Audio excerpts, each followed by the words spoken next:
Hey guys, welcome back to Lords of the Fallen. I recall we stopped at this checkpoint last time, and back behind it here is a little secret-ish area. And back here you can fall to your death very easily, so you want to be careful about that. I guess I should bank my experience just in case. There we go.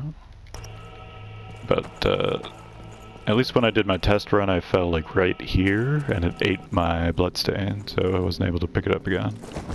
Not sure why that happened. The other time I fell back here, it didn't do that. But see, there's a spider up there. If we're not careful, he can knock us straight into a pit. So we want to be extra careful about this roll.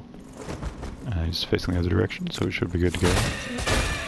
Well, not really. It just pretty much straight up went into that jump, no matter what. So. It's another ancient plate, so no lore. And there we go. No more spider. So this area back here is just like, there's two ways to get here, but this is the only way to get here before you kill the next boss, I believe. And there's just a couple of chests back here. We're sort of precariously close to falling to death there. Where's the chest? There it is, okay. We found it. And then here we'll find the staff, I believe. I guess I could use it very briefly in this area, but it's a very cool looking staff, but again, since it's a staff, it's just not very good. But if you want like a sort of Chinese kind of weapon, this looks a little bit like a guandao or what have you, with the little spear trail it has on it. And now we're on the opposite side of the chasm, the gateway to the abyss. I believe there is a pit here, so we want to be careful again. There we go. And here's this is the secret chest of the area, more or less. If I put on the compass, it will make the discordant noise. That's how you know it's a secret. And we get a spell point shard, so racking up those. And some griffin armor, which is heavy armor, so I won't be showing that off. So let's see if we can't find a relatively easy enemy to fight with the staff, but I'm not sure if there will be one, unfortunately. This guy right here is kind of a trap, so don't just run up there and fight him, because we want to go over here and there'll be some of these bastards. So you really want to take care of these guys as quickly as possible, because if they bum rush you while you're fighting that guy, you're not going to be in good shape, most likely. And there we see a great axe. The scythe that the clawfinger that the worshipper dropped is also a great axe class weapon. So I may have lied in saying there's only one scythe. There is only one scythe in the game, but it's still in a specific class of weapon. Oh, he's shot, but I think it hit the ground in front of him. So we want to bait this guy into doing some sort of physical attack. There we go. Didn't quite get him. And these guys do breathe fire. He just doesn't seem to want to do it. So. I'm unsure why he lit on fire at the end there, maybe that's just part of his death animation. But let's try to kill this Houndmaster before his hounds can get to us with conceit here. Oh, this is not going very well. There's one other enemy that I'll try to use that on. Or we could just go use it on basic enemies, but unfortunately the stabs in the game are just not very good in general. There might be one or two that's viable, but I'm not even sure that's true. There might just be zero. If you're really bad at combo attacks, maybe. But it's a cool looking weapon that just doesn't do enough damage.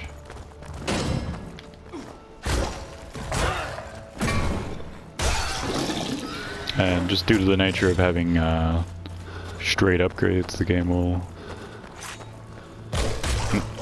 through design, have overpowered weapons and not very good weapons. So you can't. If you could upgrade everything, then they might be a little bit more balanced. But since there's no PvP, that's not really a huge deal.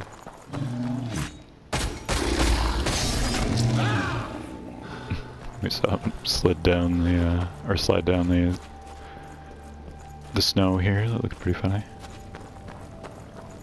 I'm gonna try to be reasonably quick about this because still have a decent amount of stuff to cover before the next boss.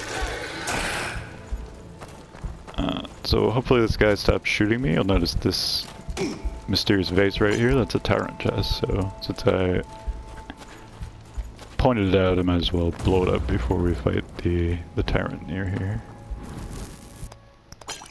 But let's see if we can actually kill somebody with conceit.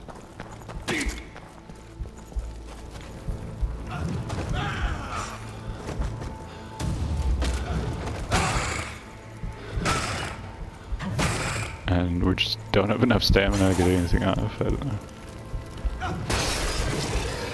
Ooh.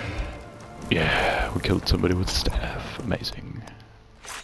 But basically, when you're, if you don't notice this ridge up here, there's the tyrant. So you can come down, and that's where you need to go eventually. But if you come down here, those two guys will just snipe you.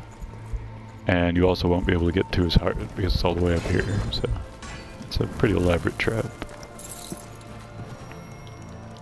And we'll see that the tyrant hearts are also quest items, and that's something we'll be collecting for later in the game. More griffin armor. And hopefully this guy doesn't kill us, but if he did, that would be a convenient way to split up these videos. Oh. Oh.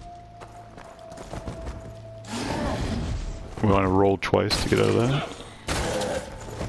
And we did stack them, so I should be able to just kill him with jump attack here. Yep. The tyrants give 1,000 raw experience, so you can get up to 2,000 from each one. And of course they don't respawn, so that's pretty handy. You'll notice up here on, oh no, other way.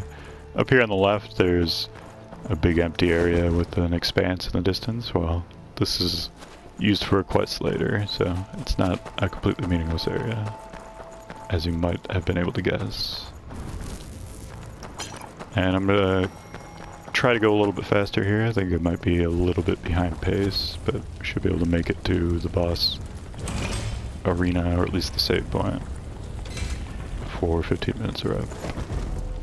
Here we see a shield guy. We want to be a little bit careful here, because, well, I can't rotate the camera during backstab, sadly, but up to the left, here's another huge healed shoe billion guy, so he can actually aggro while you're fighting the other one.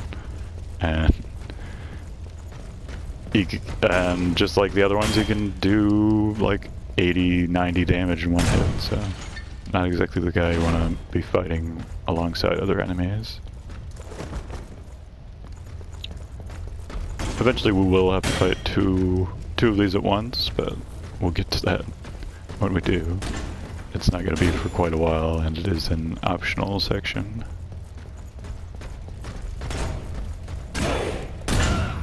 Oop, didn't quite get the second hit off there. Got him. Okay. And down there is the source of the blue chasm, so we can infer that's where we're supposed to be going.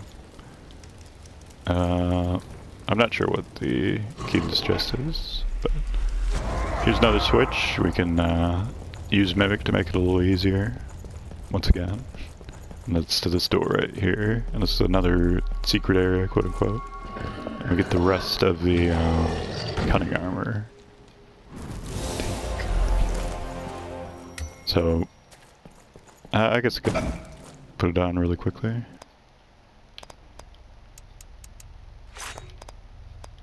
Cunning, cunning, cunning. There it is.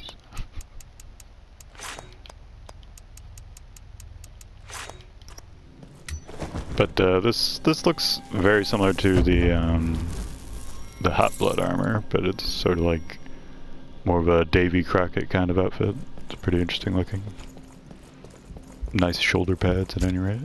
And we see another tyrant, but directly behind the tyrant is his urn, so we should go break that before we fight him. And we picked it up? Yeah, okay. Got him. You want to be very careful with the tyrants, because they can really destroy you. This fast guy who just barely missed us, but we did have our back turned to him with the shield on it, so we would not have done that much damage if he did hit us. And we'll see the checkpoint up there. That's where I'm going to end this video.